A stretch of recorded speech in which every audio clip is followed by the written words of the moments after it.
If they expand the world and narrative, it might turn the game into a genuine masterpiece. I think it just needs a stronger narrative to make the game better. Theater kids need to learn their place. A story does not make or break a video game. Being a good video game makes a good video game. Is it nice to have a narrative in a video game? Sure. Is it necessary for a video game to have a narrative? Absolutely not. That is an awful take. Tetris, Minecraft, Warcraft, and StarCraft skirmishes, Dota, League, Fortnite, Solitaire, Chess, Checkers, Mahjong, Go. Grow up, kid! All right, just a little interaction I saw probably a month or so ago in regards to Crimson Desert's narrative. But before I get into that topic, what actually sparked this for me was the reveal of Dragon's Dogma 2 Dark Arisen, which I am quite stoked for, frankly. I'm a huge Dragon's Dogma fan. In fact, the first game I ever bought for my PS5 was Dragon's Dogma Dark Arisen for 500 yen because I live in Japan on the PlayStation Store. And I put another 200 hours through that game, and or maybe even more than that. And that was the first game I decided to grace my PS5 with, break in my PS5. Didn't even buy a PS5 game. I just went with the old PS3 classic. because that just sounded right. I really liked Dragon's Dogma since its initial release. Been waiting. Dragon's Dogma 2 comes out, and although it really wasn't the improvement or development that maybe we anticipated after a 12-year long wait period, I still enjoyed Dragon's Dogma 2, and so Dark Arisen, getting its Dark Arisen moment, I think is going to be awesome. And it also looks like Capcom's taking a page out of Pearl Abyss's book here, with now updates happening now and through August. They even did things like, I saw in some of the updates, like, you could now decide whether or not to have your helmet on or off, you know. It's like, oh, thanks. Wow. So Capcom sees that Crimson Desert sells 6 million copies, and all of a sudden they want to be update masters now too, like Pearl Abyss. Well, good on them. That's the right lesson to learn, in fact. That's great. Yes, keep the updates going for Dragon's Dogma. Yeah, that game deserves way more attention than it gets from their side of things. Like, it's like they don't understand the dedicated fan base they have for Dragon's Dogma. People love this series, and we love it even though the second one was just a graphical update, frankly. Graphical update. Yeah, what did I say? Upgrade. Just a graphical update to the original. Now, I'll just say quickly, the most annoying thing about Dragon's Dogma is how I always tend to make pawns way cooler than myself, than my actual character. I don't know why that is, but I always end up being jealous of my pawns. I'm like, oh man, I wish I was Grimlock. I think that's what I name every one of my pawns, is Grimlock. I don't know where that came from, but that's what I call them. And it must be because you go through the character creator once, and by the second time, you start to get it all right. You're like, no, this is actually more fun. Like, because he's your pawn, you're not being as serious about it, and it ends up being better. I think that's what it is. And I don't like to make characters that look like me, generally speaking. I saw this guy last night streaming Dragon's Dogma 2, and his character looked exactly like him. And why? Like, all right, I don't need to go down that path, but I like to be ugly, grumpy-looking guys, or, you know, the cat dudes. Those are fun. I don't want to look like what I see in the mirror every day, so I always end up jealous of the cool old man I made as my pawn. Seeing Dark Arisen come out again, it connected to this interaction I saw in the YouTube comments of one of Open World Games videos about Crimson Desert, and it reminded me of what I had initially said in my very first video before Crimson Desert was released.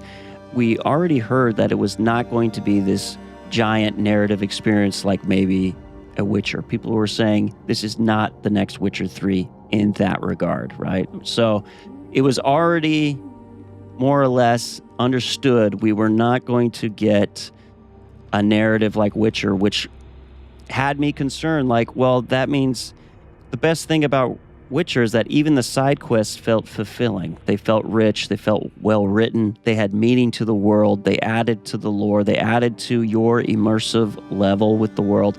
So that's the power of giving those areas of the game a lot of focus.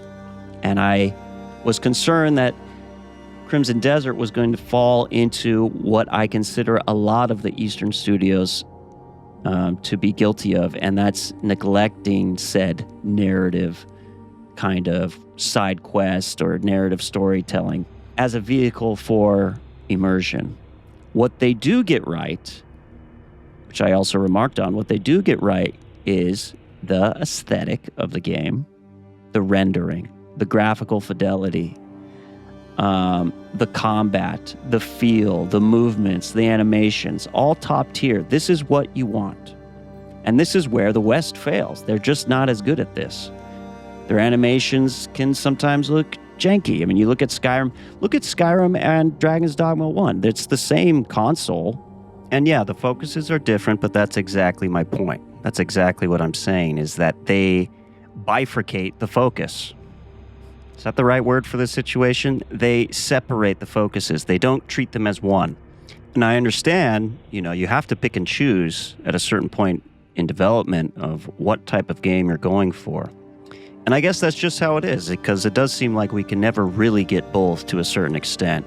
We never really get a depth in both ways. It's either one way or the other, with probably only Witcher 3 coming the closest to merging both a high level of aesthetic quality and a high level narrative quality, though it doesn't quite live up to my particular preference with combat and animation and aesthetic design.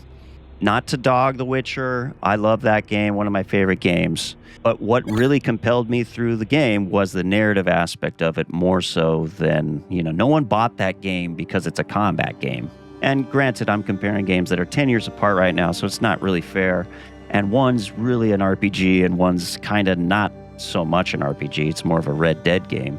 But it is the East's approach to aesthetic that I tend to prefer. Just personally, what I tend to prefer are games that look more like Dragon's Dogma, look more like Crimson Desert in their design. They know how to make things look good. Their women are beautiful. Their men are manly. It's good. And the armor sets and everything have a great aesthetic quality to them. And so it seems this is what they'd like to handle first. They'd like to get the flash dealt with before they deal with some type of narrative substance. Granted, the flash has a lot of substance because the combat tends to be very in-depth, it tends to be very engaging, and that alone can propel you through a game. But if it's good enough, if it's really good enough, it can, right? And I think that's what we're experiencing with Crimson Desert. A lot of people are enjoying the game because of its aesthetic nature. That the story is there, but it's not really what's propelling people through the game. And it's not just open world games. You could look at something like Final Fantasy 16 or the 7 Remake trilogy. It's obvious they poured their depth into the combat systems of those games, which both are immensely fun to play. I will give it that. But the narratives do suffer for both games. And you just end up wondering why they spend so many resources on, say, 75 mini games when they could have poured that into honing in on the storyline, the pacing, the scenario writing, things like that. But it's clear they were looking for excuses for you to experience the combat more. And yes, it was fun, but again, there's at a certain point, it becomes a detriment when that's your only focus. 16 as well, it was almost a lack of bloating. If 7 had too much bloat, 16 was a lack of it. there wasn't so much to do outside of the main story, which means, yeah, there's no narrative quest lines happening that are very interesting or in depth with other characters in the world. The combat was fun, and they added fuck into the game, so, it's not your dad's Final Fantasy, but it comes off a bit try-hard. The narrative came off a bit try-hard. There's good moments in that narrative, and there's a lot that could have been developed from it, but I just don't think it added up in the end for me. But in reverse, it's like the West, they get so focused on narrative that you end up with these movie games. We just saw the new God of War trailer, and it's just a movie game. It's games like the Uncharted series. And, I enjoyed the first 2 Uncharted, but that was enough for me. How many times? And then you got the new James Bond, First Light, and then you've got Last of Us. You've got all these games that are so narratively focused that they become this movie game genre, and that's supposed to be AAA. It's like, this is how we determine if a game is AAA or not now. This is how we gauge it. How much is it like a movie? Where it seems the East gauge it by how fun it is to actually play and how cool it looks. Now, there's pros and cons to both sides of this. I'm not trying to say one is better than the other. I'm just stating how I see it. And long story short, this is what seeing the Dragon's Dogma 2 Dark Arisen trailer reminded me of. Long-winded way to say, oh yeah, the East tends to neglect narrative. And I want Dragon's Dogma to to Dark Arisen to maybe, hopefully, be able to add a lot more depth to their game. It's, they're going to be doing these updates, which are going to add content. I think there's going to be a lot of content depth, but I would love to see more narrative quest lines and story-driven quests that have parts, or even small-scale stories that happen in a very meaningful way and add depth and drama and emotion to your experience, not just about some type of relic or something like that. I just think the East could benefit from more engagement with that type of content. That's all I'm trying to say. A quick example of this that I can think of with Crimson Desert is the bounty system, and how you're really not allowed to do anything with the bounties other than catch them and turn them in, despite them, many of them, having a bit of a compelling background to them. And I know it would be a huge undertaking to create a narrative-driven quest line for every single bounty. So, maybe you don't have so many bounties, and you just have ones that are going to be have fulfilling quest lines to them, because there's a lot of bounties you get that you'd be interested to know more about these guys. I mean, there was, or what could happen. You have some of them you catch, and they're like, "Oh, I'll give you this treasure, I'll give you this money," but if you drop them off the horse, that nothing happens. They just run away from you, and you never get anything from them. So really, your only benefit to them is turning them in.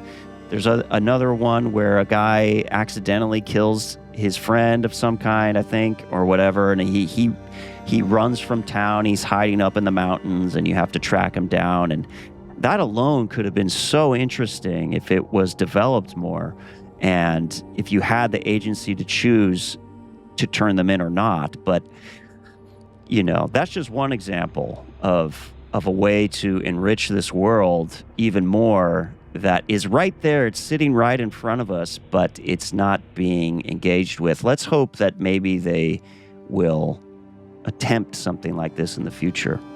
So where the East seems to underestimate the power of a narrative and how that can be used for immersion, the West seems to underestimate the power of aesthetics and how that can be used to pull you into a world. But as obsessed as I am with aesthetic and animation when playing a game, I was still able to play through games that didn't live up to my standard in that regard because the narrative immersion was so great.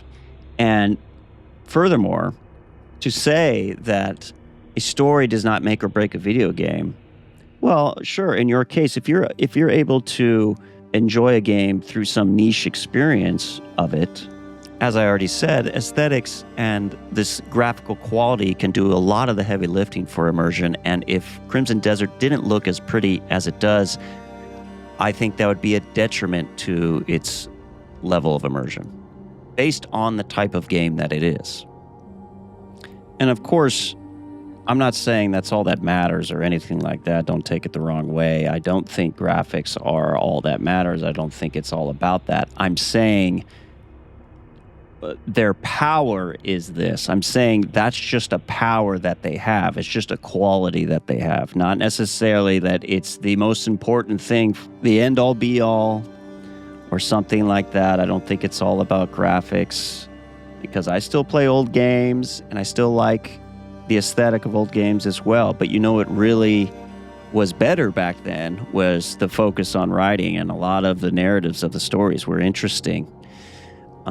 So that is what made them compelling. At the time, we thought the graphics made them compelling as well. But if you're like a friend of mine who I tried to get to play the original Dragon's Dogma, that was hilarious. He probably couldn't play more than a couple hours before he told me, "Get this dusty shit out of my eyes." Dusty shit.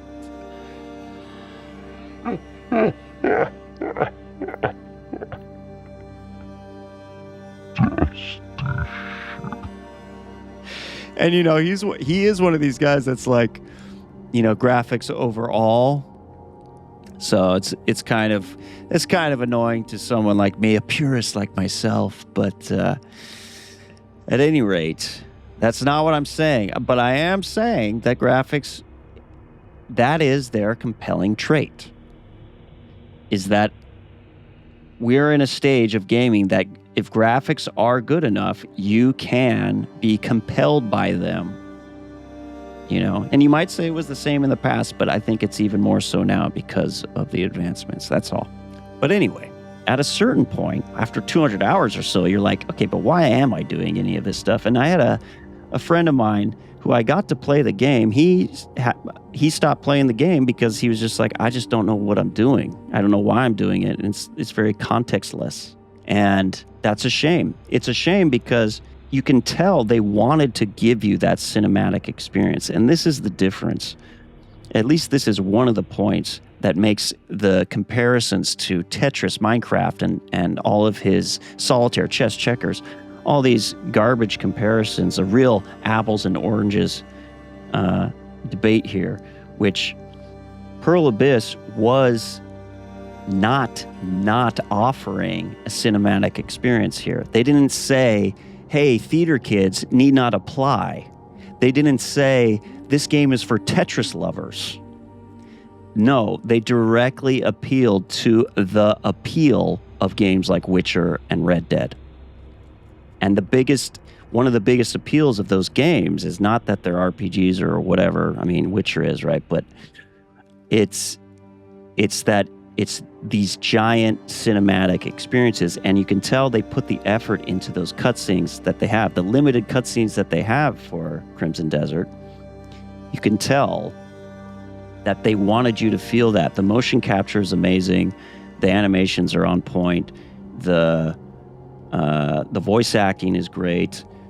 The writing isn't even that bad. Like, actual dialogue is not that bad. It's just that it all fails to coalesce into a narrative that feels like it's propelling you through the game. And that's the purpose of a story, especially in a game in this context that's so huge. You need to be propelled through it. Otherwise, people will drop off, like my friend did. That's the purpose of a story in a game like this. There would be no purpose to have a story in Tetris. And by the way, chess and checkers and mahjong and Go, hey, retard, you need two people to play those games. It's just so not even close. It's like saying because jazz music doesn't have any lyrics and generally doesn't have any vocalists, well, the opera doesn't need a singer as well. We've invented the camera, so why do we need painters? You know, have you ever heard of artistic goals? Hey, retard, do you know what an artistic goal is? And that you can have different ones? So it's just so crazy to me that this is being passed off as something intelligent to say, grow up, kid, you theater kid. And the funniest part is what you think Pearl Abyss is going to give you a pat on the back for defending their lack of story? Sorry about that, Pearl Abyss. It's just those fucking theater kids. Ah, man, they're always toiling with narrative. Listen, I knew you guys were giving me Tetris right from the get-go. So I was on board because I love Tetris. Great game. It's like, what are you talking about, dude? The implication that people would be playing this game because Tetris doesn't have a story. For the record, I am not a theater kid. I'm not getting bent out of shape because I'm a theater kid. I'm getting bent out of shape because this doesn't make any sense. Tetris didn't have a story. So why should we complain about this game not having a story? Well, I'll tell you why. The problem is, it's obvious that a story was a goal for Crimson Desert. That's why it's there. It's not a game where they're like advertising, this is a zero story game where you're forced to be the main character of a non-story game. That's not the advertisement. This is why I said a character creator would lessen this criticism. I said that in my initial video on the subject. If it's not a narrative game, why are we forced to be Cliff? Because I wanted to be a goblin. Okay, or a Jew, if you're talking to the creator of God of War. He thinks all the goblins are Jews. That's what he said. He said the goblins are all Jewish. He thinks being a goblin in the game means you're Jewish. So I guess I wanted to be a Jew. His words, not mine, but I still would have named myself Larry David. But anyway, the reason that's important is because I think this is kind of how Dragon's Dogma gets away with it. A little voice crack there. Dragon's Dogma. That's how Dragon's Dogma gets away with it. Yes, the narrative in Dragon's Dogma as well is not so strong, if you ask me. But the character creator aspect of it allows you to not necessarily separate yourself from the main events because they still make it out like you're important. But I think it gives it a little bit more breathing room, and you get to kind of decide how you want to be the main character in a way. And at least that's how I see it. That's how I play it. When you're forced to be Cliff, you're going to be asking, why am I Cliff? And when you're not really getting great answers for that, and you're not really getting great answers for why other characters join you, it's all just kind of like, here it is, just accept it. Well, yeah, people are going to not feel so immersed by that. And I did reply to this interaction where I basically said that. I said there's a difference between narratives and games, like you mentioned, being entirely non-existent intentionally, and ones that go half-assed, kind of like your take. Whoa, dude, crowd goes wild. Ooh, I was sizzling snarky, bitch. My goodness, I apologize. It's not that we need story to enjoy the game. It's when they dangle the idea of a deep cinematic experience, which in turn affects immersion, especially when you're forced to be Cliff. A character creator would have really lessened this criticism. Yes, when you're forced to be a character, you want to know why you're that character. And the problem is, I like Cliff. I like him. He's a good lead, actually. People say he's Temu Jon Snow. Dude, Jon Snow was just this troubled teenager without a dad, trying to figure it all out. That isn't what we have here, not even close. What I like about Cliff is that he's not over the top with his main character energy. He's not over the top with his main character energy, but he has an undeniable confidence about him. And he chooses his words carefully, and he speaks confidently, but he doesn't speak a lot, right? And that's he's riding that line. That's kind of perfect to me in terms of like a nice masculine lead character. So to say he's even close to being Temu Jon Snow, as if he's worse than Jon Snow, the Jon Snow we got in Game of Thrones is nothing compared to what we have for Cliff here. Cliff is more like, Cliff is a guy that gets the game and he's chosen his side. That's how I see him. You know, he knows the man he is and what choice he would make. That's the kind of guy he is. He doesn't seem very troubled necessarily, like Jon Snow, who just ends up being a queen whisperer by the end of season 8. But at any rate, so That's all. I just wanted to kind of stress why narrative is important. A narrative is propulsion. In a game like this, it is the propulsion. It keeps you going through the game because let's not underestimate how it can immerse you. When you're getting answers as to why you are this character, it's way more fulfilling, way more rewarding. Let's not be shy. Despite all of us loving Crimson Desert, let's not be timid about offering up a little criticism here and there. And I don't think Pearl Abyss is deaf to this. I think they understand fully well, but it's clear that they couldn't use their resources to hash that out. They couldn't iron out that story well enough before release. But indeed, there's been such a clamoring for it that I think they will be making adjustments. I think they're going to add DLC that will be for each of the characters you get to be because, yeah, they're just kind of plopped into your party and they're not really expanded on. As far as I can tell, at the stage that I'm in, I'm at the end of Chapter 9.